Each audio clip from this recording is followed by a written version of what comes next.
Hi everyone, I'm Arvind from IIIT Bangalore.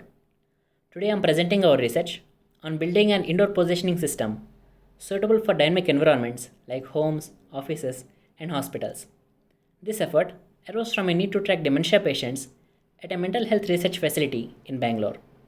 It has since evolved into a technique that leverages the indoor radio environment to track the precise position of people and objects. We use the multi-path propagation of Wi-Fi signals to find your location. Wi-Fi makes a great sensor for these kind of applications because it is everywhere, and a single Wi-Fi network can cover a large area, enabling deployments with low sensor density. As a result, we have seen a lot of research in this area, but unfortunately, a lot of the techniques proposed don't make it out of the lab environment into general use.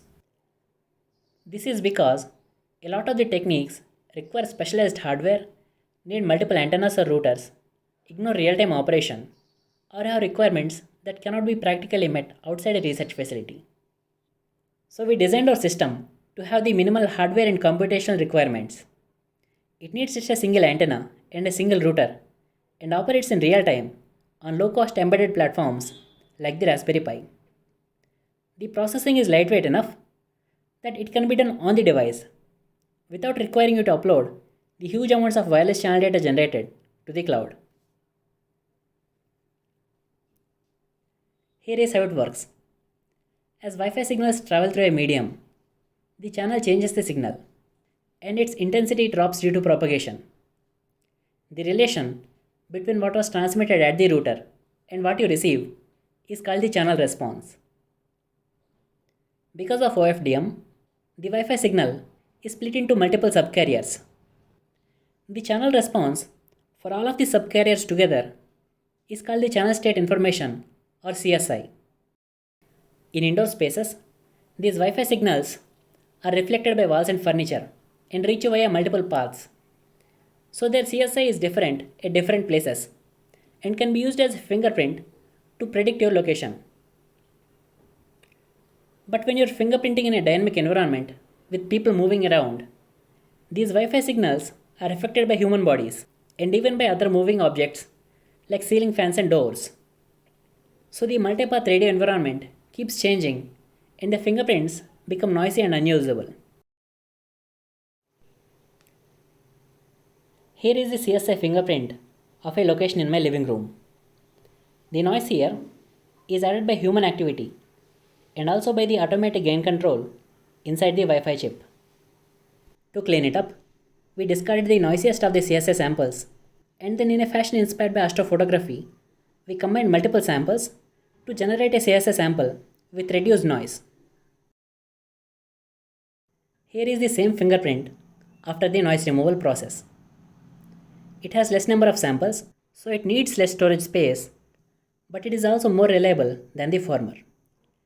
Using these processed fingerprints to predict the location in line of sight at a resolution of 10 centimeters in the same busy living room, we have achieved an accuracy of 92.73%. In non-line of sight, the accuracy is improved to 98.71%.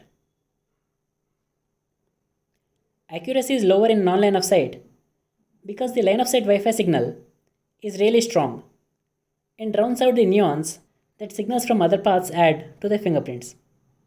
So nearby fingerprints look more alike and our classifier has an increased difficulty differentiating them.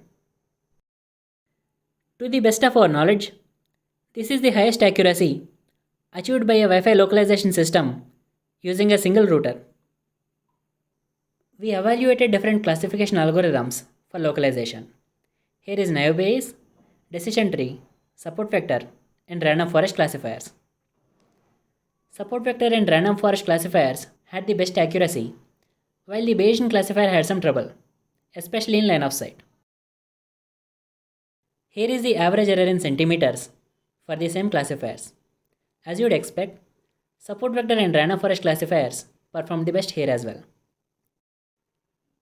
To compensate for the lower accuracy in line of sight, we can combine the results from multiple predictions. We use the data from 5 successive predictions and pick the prediction that occurs the most often as the final prediction. For this hybrid prediction to be wrong, 3 or more of the initial predictions should be wrong. We can calculate the probability of this unlikely event happening with an equation. Here we are subtracting from 1 the probability that 3 or more of the initial predictions have gone wrong. We had an initial accuracy of 93.15% in line of sight. After data fusion, it is 99.97%. Accuracy in non-line of sight is now almost 100%. If we make a conservative estimate that there are 100 Wi-Fi packets in the air every second, then now we are able to predict the location with a close to 100% accuracy 3 times a second. To the best of our knowledge, this is the highest accuracy achieved by a Wi-Fi localization system using a single router. There are still a few challenges to our technique. The first is high-end routers which use beamforming. These routers try to aim their signal in a narrow beam towards a device instead of transmitting it in all directions. And so, the fingerprints change as the device moves around. Even in these settings, we can generate fingerprints from packets that do not use beamforming.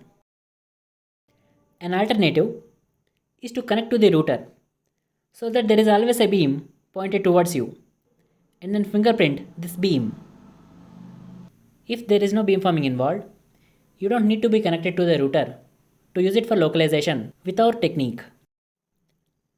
Another challenge is the number of fingerprints needed to achieve a high resolution like 10 centimeters. The next step in our research is to address this problem. We are considering using data from other sensors to reduce the number of fingerprints needed. We are also considering using generative neural networks to estimate the fingerprints without having to actually measure them. To summarize, we presented a Wi-Fi localization system that can operate in real time on low-cost embedded platforms and achieves a near 100% accuracy using a single off-the-shelf Wi-Fi router.